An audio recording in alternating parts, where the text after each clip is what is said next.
LeBron, we're just learning about your hand injury, and we can obviously see the brace. Can you take us through what happened and if it caused you any problems over the final 3 games? What happened? Self-inflicted.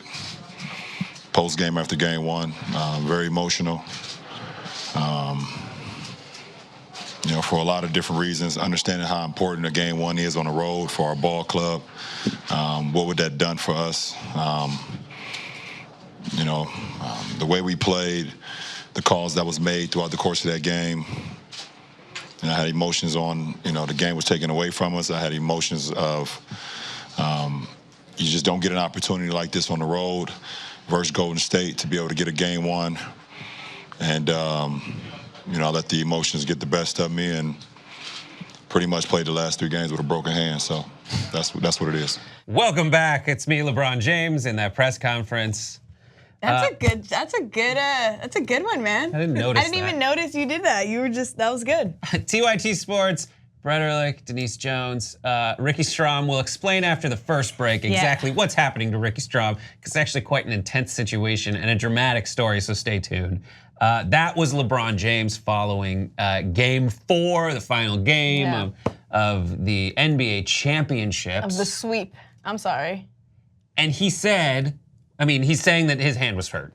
Yeah, so he's saying that his hand was hurt, and it was hurt in game 1, and it's because he got all his frustration that he was like just building up this rage against JR for creating that just ridiculous, just having a ridiculous game 1, right? And we don't have to discuss it. You know exactly what happened in game 1. Oh, I do want to discuss it though. You do? Because it's just so freaking dumb. Yeah, I guess it's all discussed in LeBron's face. Yeah, and LeBron was so passive-aggressive, reacted. So anyway, during the press conference, they kept asking LeBron, like, so, what do you think was going on through JR's mental? And he's like, what do you mean what was going on through, I don't know what was going on through JR's mental. We were tied. I knew we were tied. I thought he did too, and so on and so forth. So then news comes out, game 4, that he punches a blackboard because he wanted to punch JR. He wanted to punch JR, so he punches his blackboard, breaks his freaking hand, or injures it severely. And not only that, but he has to play through game 2, 3, and 4. I don't think it's an excuse, because you're gonna go on to see what happened. Well, you know who doesn't think it's an excuse? Skip Bayless, because he's the worst person ever in the universe. He went on a Twitter tirade saying, on the wake of this, no surprise, all LeBron. Caps. Yeah, no surprise. LeBron's confident. I can't even do a Skip Bayless impression.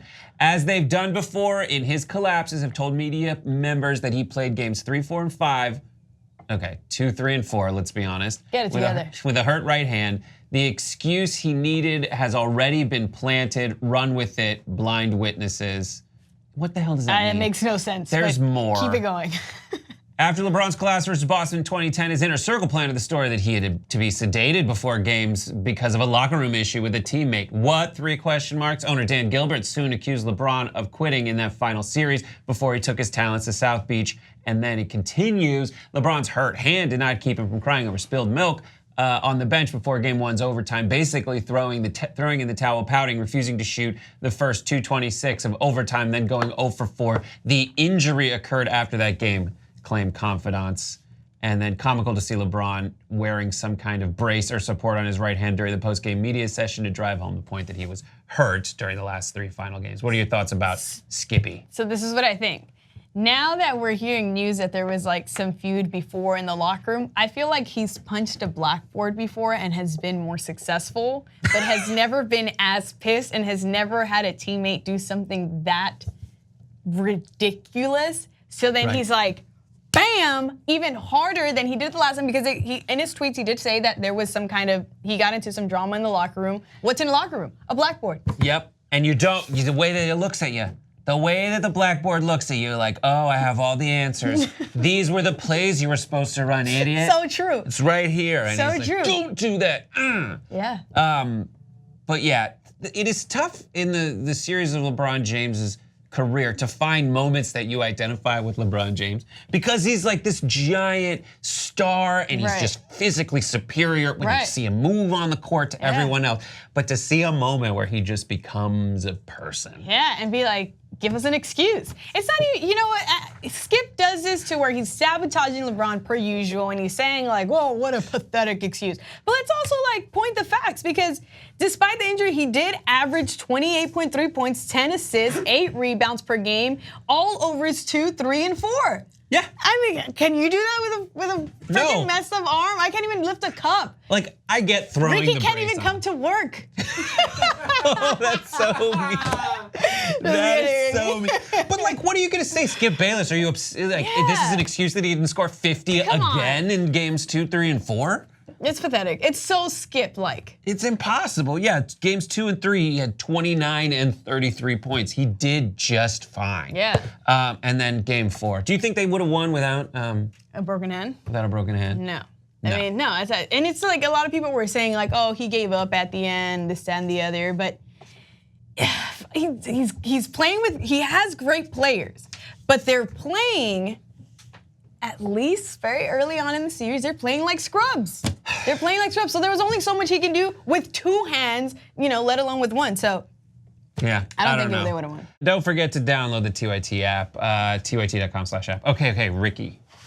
Ricky, where you been? I'll tell you where he is. He's in the hospital recovering from surgery in the wake of a gross basketball Injury. And he was a trooper because he YouTube lived it, and if you really want to see the graphic photo that we're not going to post, you can watch it still on YouTube and just look for Ricky's live. If you follow Ricky on Instagram, you'll see where he says, I Gordon Haywarded myself. Right. And when you hear that, it's already bad.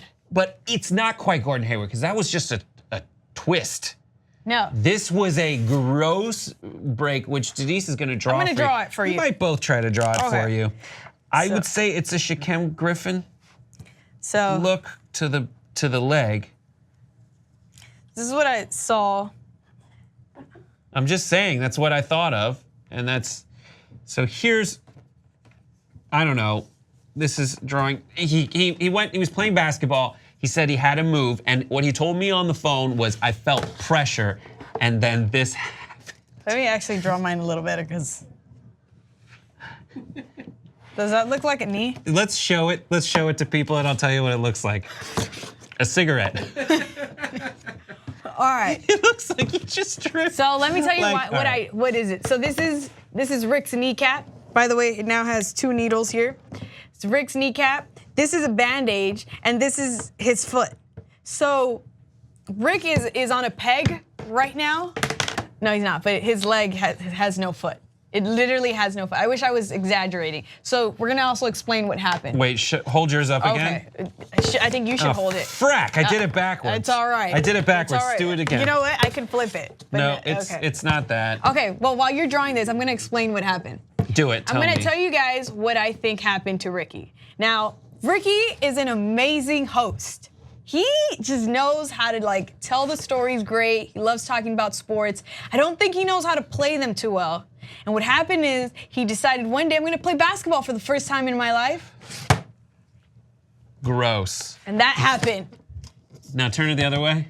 I can't. God damn, I did it wrong twice. I wanted it to be smoking a cigar. No, there's nothing you can do.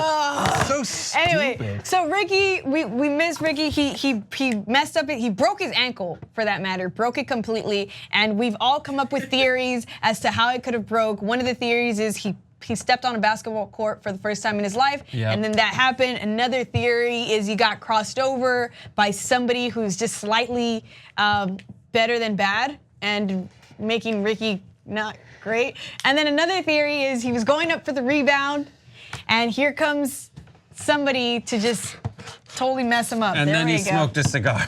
Oh yeah, he's smoking a cigar right now was in the worth it. hospital bed. It was worth it. No, just kidding. But Fidel Castro. Ricky broke his leg, everybody. He broke his ankle. He has no foot is what we're trying to explain to you.